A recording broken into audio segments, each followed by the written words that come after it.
Bonjour à tous, aujourd'hui on va aller analyser Mastercard qui donne des signaux plutôt positifs, notamment en journalier. On ira voir ça ensemble. Et puis bien sûr, en fin de vidéo, on ira voir comme d'habitude le Nasdaq et le SP500 pour les marchés américains et le CAC 40 pour le marché français.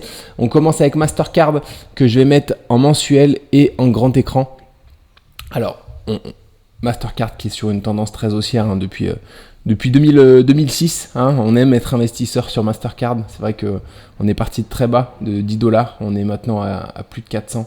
Donc voilà, vraiment une action sur une tendance haussière sur laquelle on aime rentrer à la hausse, en tout cas en tant qu'investisseur et puis également en tant que trader sur des courtes durées.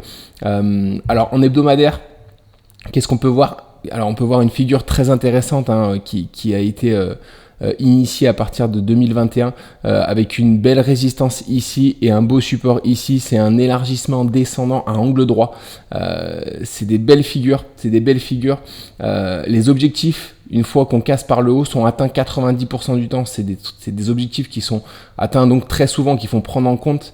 Voilà, sachant que ces objectifs pour Mastercard sont les 502,5 $. Quand on casse une figure par le haut, cette figure en tout cas par le haut, on a peu de throwback normalement. Là ça n'a pas été le cas, on a eu un throwback et en plus il n'a pas été beau. On voit qu'il a bien débordé ici, on est bien revenu en dessous de la ligne, la résistance. Donc voilà, c'était pour le coup assez piégeux.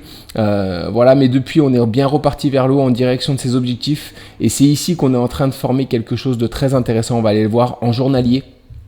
Alors voilà, on est en train de former un élargissement descendant, enfin on l'a formé, on l'a fini, on est même sorti de cette figure, de cet élargissement descendant. Voilà, on a de bonnes chances maintenant qu'on est sorti de cette figure de faire un throwback ici. On a 40% de chance de repartir s'appuyer sur l'ancienne résistance avant d'aller vers le haut pour aller atteindre les objectifs de cette figure qui sont les 507,40 qui sont atteints 81% du temps et qui concordent du coup parfaitement avec les 502,50 de la figure mensuelle.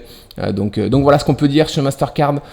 Tous les signaux sont au vert pour une hausse imminente. D'autant plus que je suis allé voir également Visa. Ces deux actions souvent sont liées. Mastercard et Visa ont plus ou moins les mêmes mouvements. Et Visa est dans une toute autre figure mais qui est tout aussi intéressante. On l'analysera je pense en fin de semaine. Voilà, mais du coup Visa également haussière, donc Mastercard haussière. Donc en général les solutions de paiement sont plutôt, devraient en tout cas repartir à la hausse incessamment sous peu. Donc c'est ce que je vois en tout cas de mon côté. Voilà pour Mastercard, du coup très positif sur cette action. On va passer désormais sur le SP500. Le SP500 que je vais passer en journalier et en grand écran. Voilà. Alors, le SP500 hier, on a fait une nouvelle séance de consolidation. On est toujours dans ce beau range. Voilà, qui est haut perché sur les plus hauts historiques. C'est très positif. On devrait sortir à la hausse. On a de grandes chances de sortir à la hausse quand on reste aussi longtemps là-dedans. Donc en tout cas c'est ce qu'il faut privilégier. Je pense qu'on a à peu près 70% de sortir à la hausse de cette figure. Après on peut très bien sortir à la hausse et repartir tout de suite vers le bas, mais en tout cas voilà, la direction qu'on prend en général c'est à la hausse. C'est pour ça que on a eu une publication de résultats du coup hier soir sur Nvidia. J'ai pas regardé comment ça a été accueilli. On va voir ça du coup à l'ouverture des marchés américains, mais voilà, si c'est bien accueilli, on devrait en tout cas sortir de cette consolidation ici par le haut comme prévu. Concernant le Nasdaq, alors le Nasdaq, voilà, le Nasdaq pareil que je vais mettre en grand écran et en journalier. Alors le Nasdaq pareil, on a fait une petite séance haussière. Comme je le disais hier, le Nasdaq est un peu plus haussier, mais montre des petits signaux plus ou moins d'affaiblissement. On voit qu'on fait des petites hausses régulières, mais voilà, on sent que les hausses sont de moins en moins puissantes vers le haut, ce qui est normal, elle fait que monter depuis au moins 2 semaines.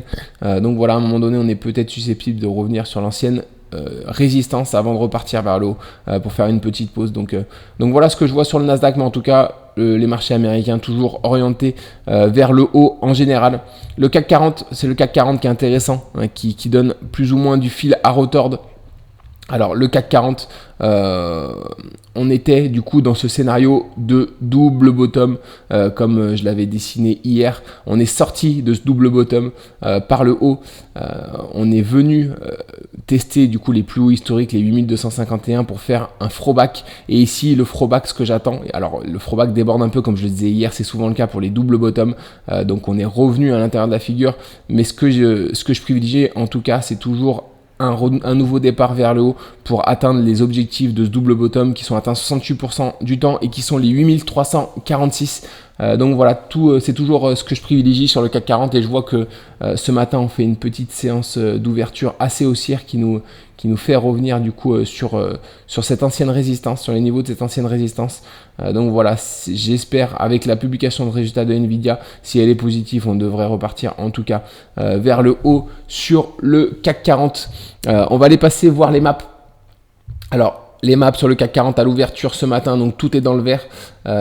Schneider plus 1,5%, Société Générale plus 1%, Michelin plus 1%, Thales plus 0,5%. Au niveau des pertes ce matin, Dassault qui perd 1%, Engie qui perd également 1%, ArcelorMittal qui perd 0,5%. Donc voilà, mais une map plutôt globalement dans le vert avec l'ouverture des marchés ce matin pour le CAC 40. En ce qui concerne les marchés américains, hier à la fermeture, Nvidia qui a perdu 0,5%, Tesla qui a perdu 3,5%, mais on sait qu'elle est très volatile cette action. Apple qui a perdu quasiment 1%, Meta qui gagne 1%, Google qui perd 1%, Coinbase qui gagne 2,5% et Uber 2,5%. Donc voilà à peu près pour les marchés américains. On va suivre Nvidia à l'ouverture ce matin. On va voir à l'ouverture en tout cas des marchés américains à 15h. On va voir comment la publication de résultats a été reçue. Je pense que ça va déterminer la direction des marchés durant les prochains jours, voire des prochaines semaines. On va suivre ça en tout cas. C'est tout pour moi aujourd'hui. Je vous souhaite une bonne journée. On se retrouve demain matin pour le bilan de la journée du jour. Excellente journée à vous tous. À très vite.